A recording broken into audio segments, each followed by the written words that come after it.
Hey there, Wargamers, Justin here, Painter, and today, boom, we're going to get some more work in on our Mad Cat.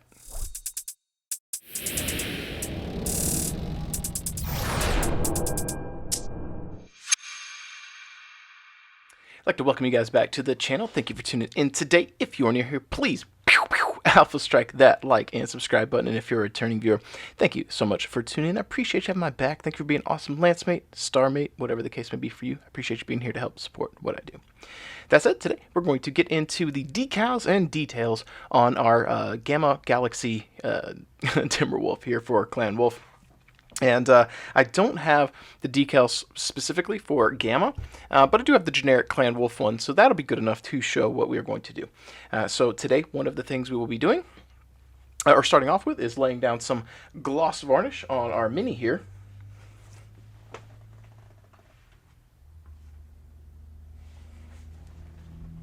And for that, I like to use the Liquitex gloss varnish. And we're going to be trying out some new decal setting solution. Generally, I like to use Microsol Micro Set, which I have right here.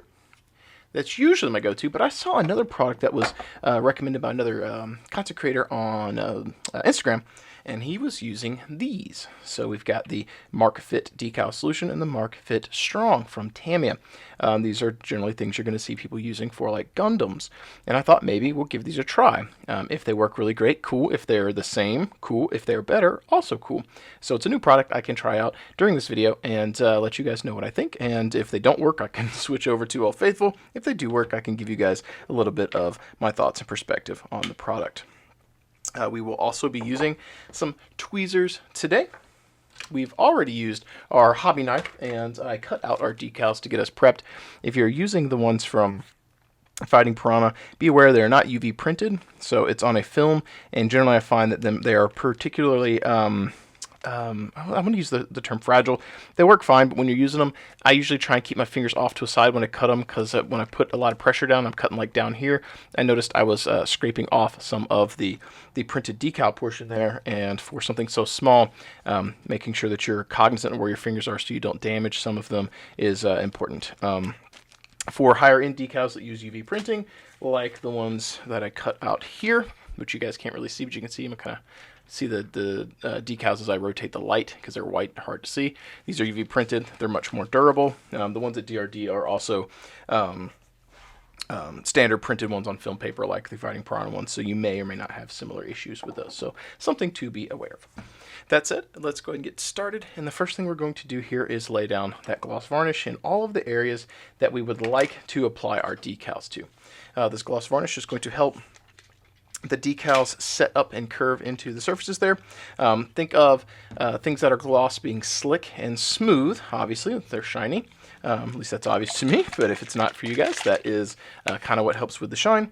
And things that are matte are generally breaking up the reflections and so forth, and you get like little microscopic like textures or sand or something like that. It's kind of the surface texture, which makes them matte, which means the decals don't adhere the same way. You want a really smooth curvature to them, then apply matte over the top. So to get that, we're going to start off by applying some gloss varnish. Now, it is worth noting that if this was a piece that I was working on personally for my collection or for CSO, I would have done these steps a little differently. This guy's already matted out because I did the oil wash and so forth in a different location in the garage. The airbrush is not in the house right now, so he's already matte varnished. If I was doing this for my personal stuff, I probably would have done the decals around the same time as the oil wash that were in the previous video that you guys watched.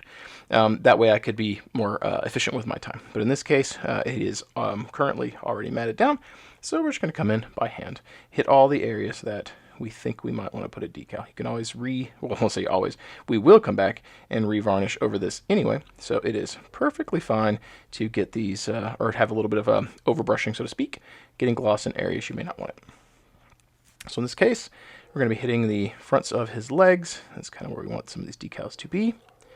And I really wanted to get some hazard stripes on, but I thought, or I felt that the hazard stripes kind of in the stereotypical lower portion of the foot here, or the shin, might not look good with these colors, or at least I didn't have a color that I thought would look good. Maybe standard white and clear, or black and white might have been okay, but I opted not to go that route. You can always go back and add more if you want to, but in this case, that's what we're doing. I am going to be putting some decals on that are new to me first time, so we're going to try them out, and we will know. There's some Gundam decals I picked up that were in scale or at a scale that I felt might work for our mech here, and I thought I would try it. It's also worth noting that on the Timberwolf, there's a nasty mold line here at the hips. I was not super worried about cleaning this guy super well. In the first video in the series here, I did explain cleanup, but there's things that do get missed. If you're worried about something for like a competition or just OCD, you can look for those areas. For me, I got it clean enough for what we're trying to do, which is teach you guys, and then get a cool looking piece ready for the tabletop.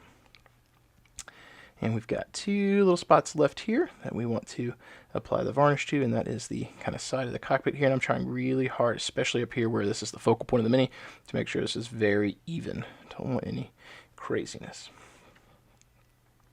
Here we go. It looks like it went on a little thin, so we'll get a little bit more. Now it's worth noting there are different types of gloss varnish. This is the standard gloss, the stuff from Liquitex. They also make a high gloss, and I have found that it is a little weird, at least with the oil wash step. So I tend to go with the regular gloss if I've got it on hand. I don't think it's going to make a big issue with decal, but if you are doing the decals and the oil wash around the same time, worth noting that I've had some issues with the oil wash. Not necessarily reacting, but pooling weird. Like it's too runny at that point because it's too slick of a surface with the high gloss. That said, the next step here is to give this a moment to dry. We don't want to jump straight into the decals. If you start applying the decals and the solution over top of the gloss too quickly, sometimes you'll get a weird hazing. So it's good to give this a little bit of time to dry in between the steps. While our Mini here is drying, we're going to go ahead and prep our paper towel here. This is a little trick I picked up from my boss, Austin, from Death Ray Designs, which some of you guys may or may not know I work there. We got a coupon code in the description below if you want to help support what I do. But he'll get a paper towel like this, get it wet. It doesn't have to be super duper wet. We're just using a little bit of bottled water here. We're trying to get this, ooh, probably a little too much there. But that's fine. I just said it doesn't have to be too wet, and we'll get it super wet. But one of the things that he likes to do is he will take the decals, and I used to like hold them with tweezers in water, right? He takes them and he will lay them flat like so on our paper towel here and let them like soak for a minute and kind of walk away or do whatever else he's doing on the Mini to prep them while these absorb water from the paper towel. And at first, I didn't do this a lot after I saw him do it because I'm used to the way that I do things. And, you know, you get your process down and that's what you want to do because you're used to it. And then I tried it and I was like, you know what, over time, this is super duper efficient. I'm getting all of these decals prepped at the same time. And then once one is set, I don't have to sit here and hold another one in the water trying to wait for it to be ready to use. So this is a really, really slick idea that he uses or technique, and hopefully it helps you too. I'm going to put a little bit of water on top of these though, because they're not, this is not a firm paper towel that was nice and flat, so we're just going to get a little bit of water on them so that they're kind of flush and absorbing. We'll give that a minute to let those soak up and get soft, and then we'll start pulling them off and applying our decals. And just like that, with a little bit of movie magic, these are ready to go. You can see this one has slid off a little bit, and that's a good indication that the decal is ready to be applied. So in this case, we're going to go ahead and grab our decal solution first, and we're going to lay our Mini down here. And we're going to go ahead and get the area it's going to go wet with the solution. So I'm just going to get that right there in that area. Boop. Okay. Then we're going to grab our tweezers, and we're going to try and carefully pick that up. It's really good once it has been slid off a little. Grab our paintbrush here, and we'll slide this decal as best we can into place. If it's not perfect, which that isn't, we'll come back in and maneuver it into place. So we use our paintbrush here and just kind of nudge that. Oh, that one's giving me a little bit of trouble, so we're going to use our X-Acto blade. We're going to use the back of the blade, apply a little bit of pressure, and that usually is enough to kind of maneuver this into place. You don't want to tear it, you just want to kind of put pressure and slide it. That's why I'm using the back and not the sharp side. The sharp side might tear our decal. There we go. And we're trying to get it lined up in a spot that we think will look good. And I'm reasonably pleased where this is about to set. Just want to move it up just a little bit.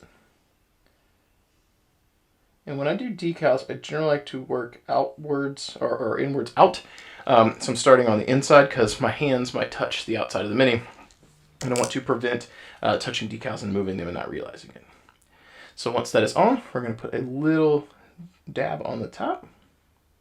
Gently. We don't want to move the decal. We just want a little bit of that solution on the top. We're going to come in with our paintbrush and we're just going to sop up the excess without moving it. And then we'll let that rest and we'll apply the other decals as well. So I'm not going to go through all of these here, or at least not walk you through. We'll do them so that you get an idea. So we'll do like one more and then we'll do the rest of them and let you guys kind of maybe listen to a little bit of music while we do that, do a little cut. We'll see what we do. That said, let's go ahead and do the opposite side here so you see something a little different. We'll apply one of the numbers. So we're going to grab our solution here, like we did, put some on this side. I'm going to take our paintbrush and kind of touch one of those numbers, see if it's moving, if it's ready. That one, yep, there we go. It's dislodged, so we're good. And we'll go ahead and grab our tweezers. Get to the edge of the decal here. If I can, there we go. And, whoops, just drop the decal here. All right, that'll be good enough, I think. All right, so we'll get it in position as close as we can and slide off. There we go. Perfect. And we'll grab our paintbrush here and try and get in position. We're going to use the X-Acto blade again. So it's one of the things I'm noticing immediately. This solution dries pretty quick, or at least wicks really quickly, so that we don't get as much time kind of slide on the surface. The X-Acto blade's working. The paintbrush is not doing as well. But we'll get that kind of, I think it's kind of where I want it. And I chose the number 4 for this because this is the 4th Mini that I've done kind of a tutorial with, I think. So we did the Battlemaster, we did the Griffin, we did the Turkina, and we did this guy, at least for painting. And so we've got those on. The Clan Wolf icon's a little hard to see because it's red on orange and it's a little dark in that area, but it is on there. And we've got that one there as well. Now that it's on, come back in with a little bit of that solution. Just a little dab over the top. We don't want to move the decal. Just putting some solution on. And we'll use our paintbrush to sop up the excess. And there we go. Now, all we need to do is apply the rest of the decals and let this bad boy set up.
so I have gone ahead and got our decals down and applied a little bit of extra of this, what is it? I forget the name of this. the decal solution, obvious, I should know that. Pretty obvious name. I've applied a little bit of that over the top. We'll let that dry, and then we'll come in and apply some of the strong fit solution over the top to really help it conform. So let that first layer dry. We're going to come in with the strong now and apply some over the top of each one of these as well. And the idea is we'll apply this in thin coats as many times as we feel is necessary to soften up the decal and let it get down into all of the recesses. Now, this is my first time using these two particular hobby products, so we'll see how well they do and if they actually kind of help conform the way that I like. If I feel after I've used the strong one, if I feel after a few coats of that, dry, apply a coat, dry, apply a coat, if I feel like these decals, particularly the ones on the side of the torso here, aren't kind of conforming down into the recesses, I do have another bottle that is the super strong, and we'll be able to try that and see. And if that doesn't get them down to the recesses, that might be a little bit of a deal breaker, because I feel like our micro saw usually doesn't have too many problems with that, but we will see. That said, before we give this a quick moment to dry, I do want to talk about these white decals, though, that I picked up for the Gundam stuff. Like, that's super cool. It's very small and subtle, but great. This one even says caution on it. That is super cool. Very subtle, but I like it. And then same on that side, too. So we'll let those dry, apply another coat, and see where we are at. All right, so now we've got our decals now dry, and I apologize if that was a little jarring. It's been a little bit since I sat down to paint and work on this guy. It's a little bit of a quick cut, but for you guys, it was a speedy little transition. For me, it's been a few days. So we've got our decals dry here. I did not end up using the Super Strong from the Tamiya. I had the Strong and the decal solution. Super Strong ended up being shipped from Singapore or something, so did not come in, was not able to use that on here, but I think we're in a good state. That said, it's time to move on to some more detail work on this guy. We've got the decal set, and where do we move now? So there's no real specific kind of order that you would want to do this in. Generally, I kind of work towards the biggest stuff down to the smallest stuff, or the things that specifically need an airbrush and the things that don't. I'll kind of balance that out. But in this case, it is time for us to start working on the other details. So what do we have left? We want to, in my opinion, I think blacking out the rocket pod area is going to help be a nice juxtaposition to the orange and the yellow and the stripes. We've got our arm housings here that we want to have painted kind of metallics and so forth. And then we have the canopy, and of course we've got the basing. So for now, we're going to start blacking out some areas that we want to prep for the black of the details, and we're going to be using some contrast black Templar. This is such a great paint. You can do a lot with that. We're not using it specifically kind of like a contrast, we're just using it as a black kind of paint, and it goes on really, really nice if you do kind of multiple coats if need be. It's really nice. So let's grab our better brush for some precision here, and we're going to start by hitting the kind of rocket pods here. And we're going to try and be very, very careful, because I don't want to lose any of the detail we've done on the orange. So just come here, and we're going to try and pull kind of a straight line. There we go. And then we're going to do the same down the side here.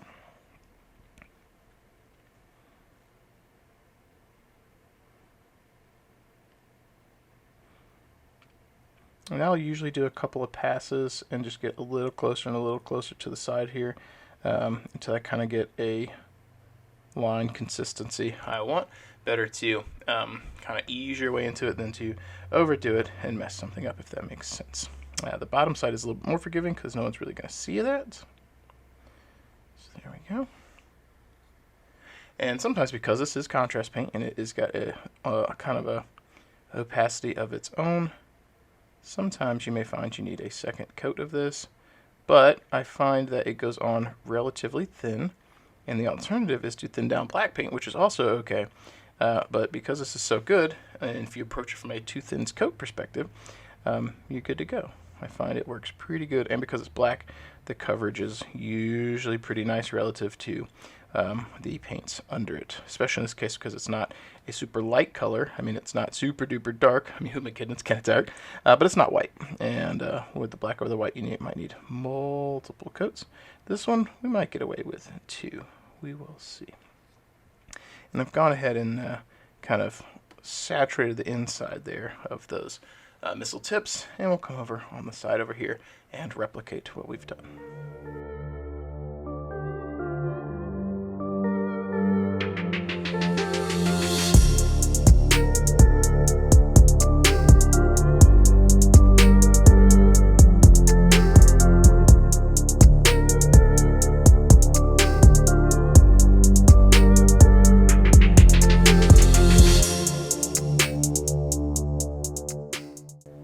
While those dry, we're going to go ahead and move on to some other areas.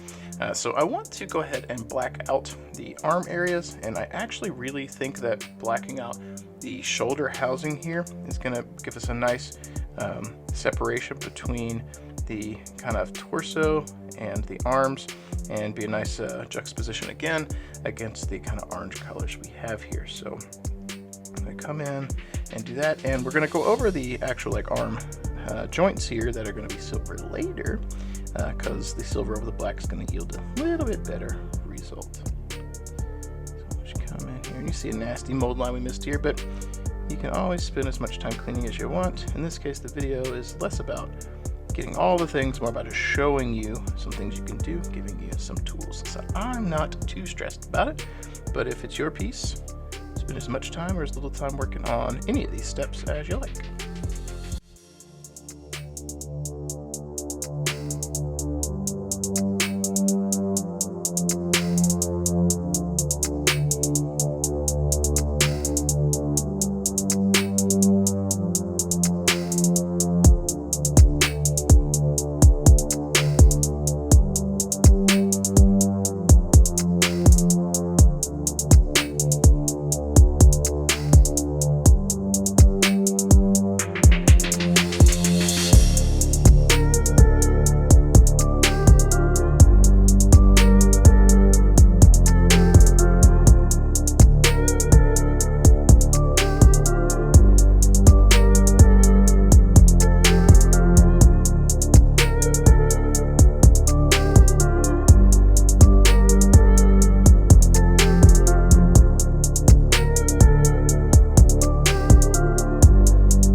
So you can see there's still some pooling because it's drying, so we'll have to give that a moment to dry.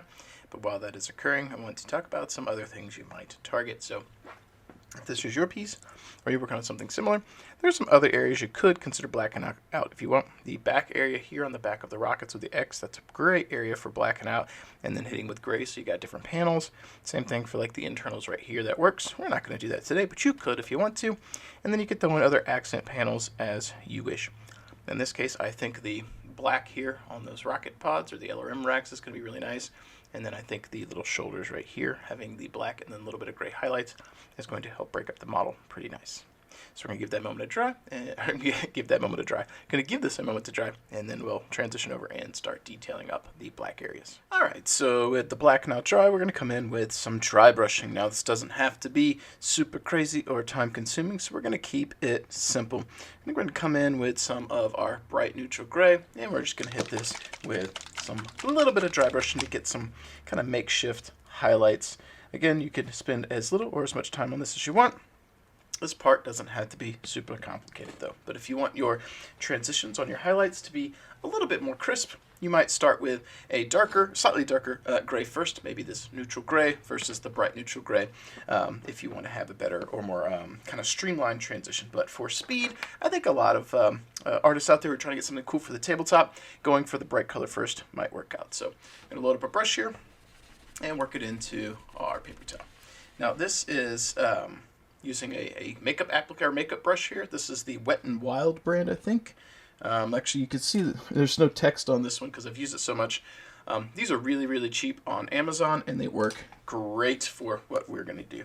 Now, there's not a lot of dry brushing we're going to do here because there's not a lot of area, and we're going to try and mitigate potentially hitting any of the orange we don't want to hit. But I like these kind of flat ones here. They're really good for these kind of angled areas that we're going to be working with. So just going to do like so. And just kind of get ourselves a little bit of a highlight there. And I'm trying to leave a little bit kind of unfazed here on the corners, just so we get kind of a little bit of a semblance of a fade without working too hard. And if you hit some of the other areas on your model, not the end of the world. Not anything to stress out too much over. So we'll come over here and we'll do the same thing. You'll notice I'm being gentle, keeping this at an angle, trying to really target where it's going. We're going to come over here. And again, trying to hit the corner, but leave a little bit of the areas here untouched, sort of. So it almost looks like we've got a little bit of a fade going on. And then we'll come hit and just try and get the corners. Easy peasy. Now we'll come in here and we're going to hit the ends of the barrels here. Nothing too complicated. Look at that. Changes up the model immediately. So now we're going to come in with a different paintbrush. This is one of, or dry brush. This is one of the Army Painter Master Series dry brushes, I think. Let me see if I have one that's not faded off. That one is faded. This one is faded. Oh man, they're all faded. Here we go. Here's one that isn't. You can tell this one's not faded because either it's new or I haven't used it as much. But these other ones that I have are all faded off because I use them so frequently. These are fantastic for the value. The ones from Artist Opus are also really good, but these are really, really good for the price. They're a fraction of the Artist Opus ones. So we're going to come in here and we're going to try and carefully target that shoulder piece and mitigate hitting any of the rest of the model if we can. So basically with this dry brush, we're kind of coming in and we're trying to cheat some edge highlights without having to go in there and manually edge highlight, which is what we're trying to do. And you can come in here with some other dry brushes if you have some that get in there more easily. This is the smallest one that I have on hand to target those areas. And see, we just wanted a little bit of gray to give us some separation from the rest of the mini. And we'll come back here and do the same thing. And as we're working on getting a little bit of a highlight here, if you were to have done black in here, these small dry brushes really help you target in and hone in on the area that you want to kind of get some cheated highlights on. But obviously we didn't do that on this mini. Now we're going to get a little bit more of this paint. I ran out on my palette here. Don't need a lot. Grab ourselves a little bit here. And we're going to try, we'll see, I've not done this before, so it'll be a first time on the channel. We're going to try and hit those rocket tips with it too. And you'll notice if I didn't mention this before, which I didn't, I always hit the back of my hand with a dry brush before I hit a model, just so I have a pretty good feel of how the paint's going to go. But we're going to try and get this smaller dry brush in here and try and hit the tips of these rockets so that we don't have to hand paint all of those white. You could, but we're trying to go for speed, get a good looking mini quickly, and this might be just the ticket to get you onto the tabletop with something that looks pretty good in a very short period of time. And honestly, I think that worked out pretty nice. Doesn't have to be perfect. You could come in and hit white on every one of those tips, but I think for what we're trying to do, that's not too bad. While our dry brush is drying, I'm going to grab some silver paint from Pro Acrylic here, and we're going to block out a few areas that we want silver. Now, I'm going to be focusing on the arms on this particular piece, but there are a variety of areas that you could target on your minis. So in this case, I blacked out the arm joints on the Mad Cat because I think that's really good. There are areas down here in the legs you could do, right here above the foot. There are some options. You could even do some stuff on the back. That is up to you. Today we're going to keep it simple and just do those because I think that is going to add a nice little juxtaposition to the piece and not go too overboard. But again, you could spend as little or as much time on your minis as you would like. So I've added a little bit of water over here to thin down our metallic just a smidge. Doesn't have to be too crazy, but I do recommend thinning your metallics a little bit. You might have to test a little bit on your end to see what you like. But if you don't thin it, it tends to kind of be a little chunky or pigmenty, if that makes sense. In this case, we're trying to prevent that. So we're going to come in and just start applying our silver to the ball joints of our little Mad Cat's arms here. trying to be careful not to hit anything else, and trying to get a nice even coat as best as possible here while we can.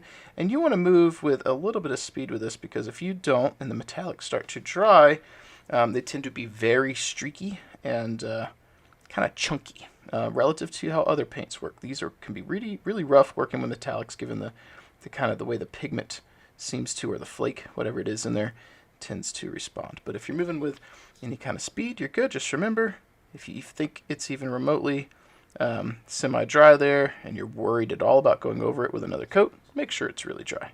Give it that extra moment, because if not, you may get something that looks like a little bit of a hot mess. So I'm pretty happy where that's at. Let's go ahead and come in here and we'll get the little piece right here.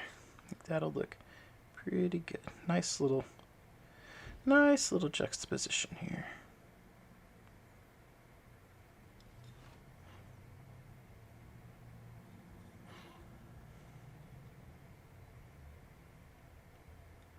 Had a little slip there, and I will come in with our paintbrush. I've just cleaned it out really quickly, and we're just going to get that metallic off of our orange stuff. Sometimes it happens, and a lot of times in my videos I like you guys to kind of see what I do, because if you make the same mistake, I want you to kind of have an idea how I would approach fixing it. And also I like that you guys can know that I am human and I do things too. So now you could come in here and you could paint a variety of these silver, which maybe we'll get this little spot right here. Maybe we'll hit this little rivet. This looks like it might be good. Might take a wash pretty well. Don't want it to be too thick, so come back and thin that out. Right, I think that's a pretty good idea. And we could hit some of the areas here on the backside, but do we want to do that? No. We'll leave that. That's a detail you could do if you want, but the focal point will be the front of the Mini. So we'll focus on doing what we had already set forth to do. Paint the arms, and we'll do the little rivet over on this arm as well.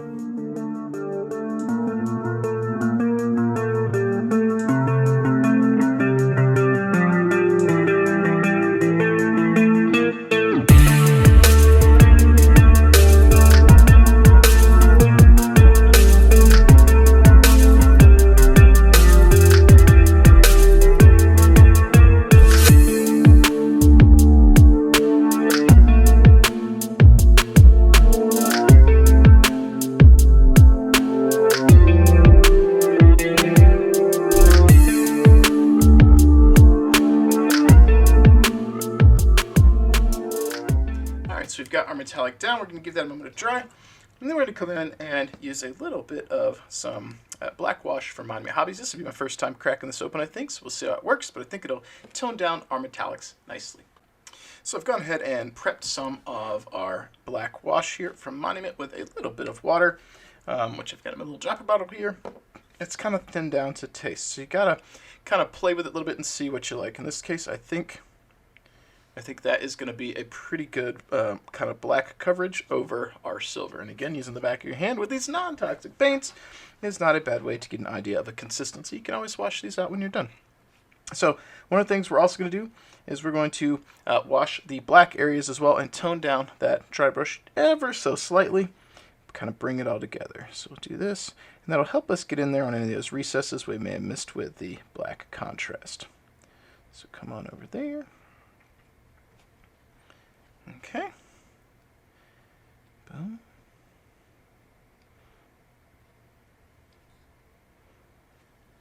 All right, not so bad. And we're going to come over here.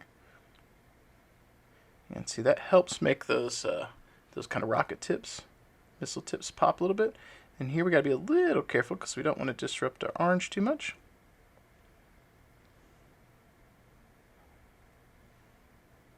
You may notice I've switched over to a different brush here. This is one of my poo-poo brushes, as I call it. I don't mind tearing this one up, having the right tool for the job. Now I don't mind doing this sometimes with my nicer brushes, but in this case I was also mixing the wash and generally try and use a brush I'm willing to tear up for the jobs that are not as delicate. And this is a little precise where we put it, but it's not as delicate. So If you're going to be doing washes and things like that, consider using a brush that you don't mind replacing. And if you've got a nice like $20 or so Kolinsky sable, like a Raphael 8404 or a Maestro or something like that, even some of the nice sables from Monument, consider reserving those for the more delicate work and using the brushes you're willing to destroy on stuff that's going to tear them up.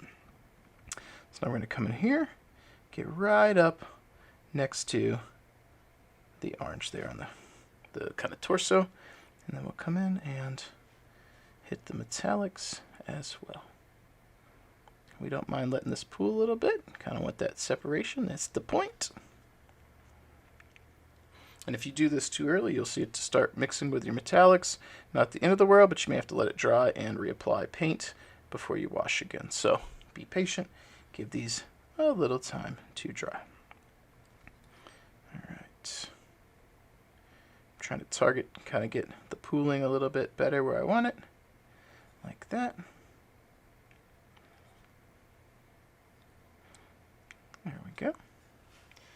You notice that is a little bit more subdued than that one. Probably could have stood to have had the wash not quite as thinned down, but that's okay. And we'll come over here and do the same. And there we go.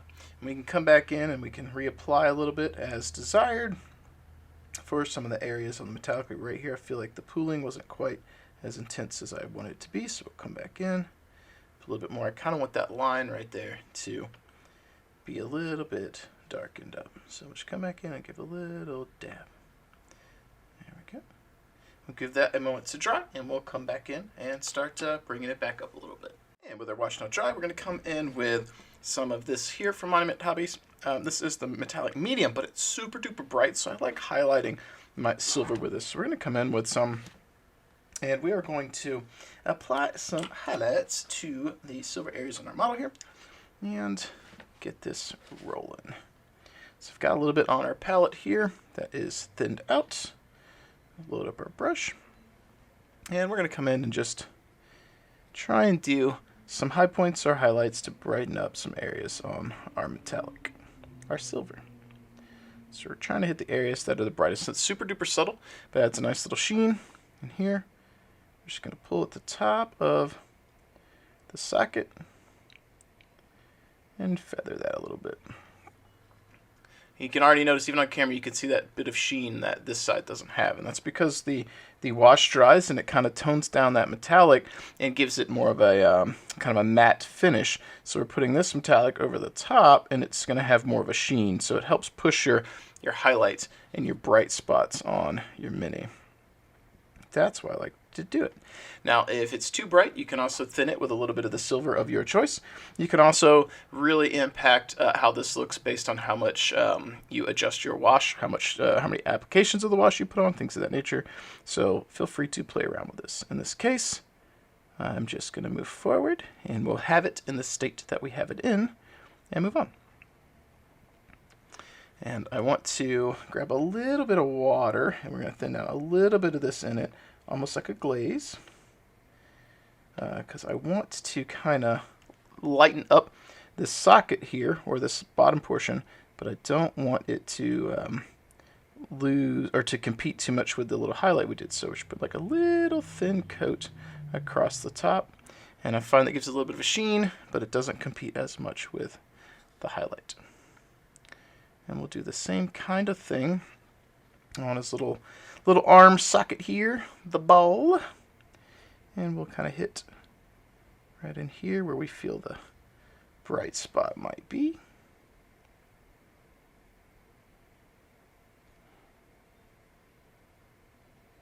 Get a little more paint on our brush.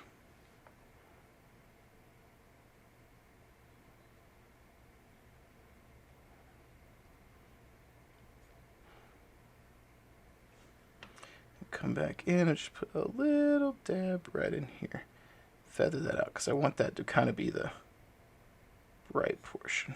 And there we go. And you can see the difference between that arm and this one. Very subtle, very easy to do. Didn't take a lot of time. So I've got that thinned down kind of paint metallic mix, and we're going to come over the ball backside here just to add a little sheen without losing the overall color. So we'll come over to the other side and do the same thing.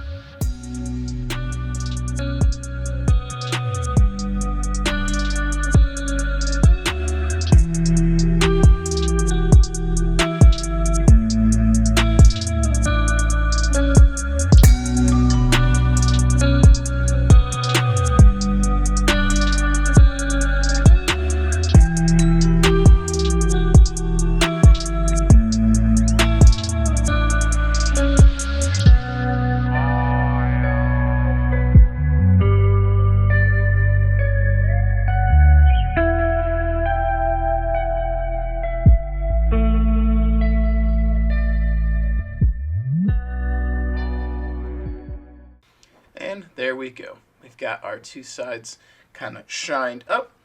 And if you want to come in and push this a little bit, you could come in with a little bit of black paint and push this recess right here. This one doesn't look quite as good over here. This ball socket's a little mangled from the cleaning stage. It just didn't come out quite as well. But you could come in and put a little black line specifically there if you want, and that'll help push the depth because it'll get really dark there and push that shadow up. So that is an option that you have. And one of the things we're going to do before we end on our decals and detail steps today is we're going to apply a little bit of matte varnish to our black areas to tone those down and bring them in line with the overall finish of the rest of the mini. Now, you may be wondering, what about the details you haven't done, Mr. Justin? What's left to do? So we do need to still do the canopy and the lasers. I like to split that into a separate video, but that should be a pretty simple one as it is. That said, for the matte, we're going to come in with our AK Interactive Ultra Matte Varnish. It is my favorite. It is good stuff, and it gives the best overall finish for a matte look if that is what you're going for. So I'm going to go ahead and fill up a little water bottle lid, which is what I do. This isn't recycling, but it is reusing. And if you're drinking water bottles, save those lids. It's great for mixing in. That's a little tip I picked up years ago off YouTube, and I've definitely gotten some extra use out of the single-use plastics. So if you're going to use them anyway, might as well make something good out of that situation. So we're going to come in here, apply some of this Ultra Matte to our black areas. And it's okay if a little bit of this touches the orange, not a big deal. You just don't want to mix with any wet paint that you may have on the model. In this case, that's silver. We don't want to do that. If you're worried about it, wait for your model to dry, and then start applying your varnish to the areas that you feel maybe a little bit more precarious to get into. In this case, I feel at least semi-confident I can get in there on those areas without too much trouble. And when we're trying to do some YouTube tutorial content, speed is paramount. Sometimes we just gotta do what we gotta do and pray for the best. Karinsky, help us. We'll try and get through this together. So coming in and hitting our little lasers and PPC housings as well. Not too big of a deal. Boop, boop, boop, boop. All right. This stuff goes on super duper thin as well, so it doesn't take a whole lot. And we'll come up here and hit our rocket pods. And while I've been working on this, I do think the white missile tips would be the most striking on this guy. You can come in and paint those by hand if you want, but when I do these videos, I try to aim for speed and give you guys techniques to get models on the tabletop quickly.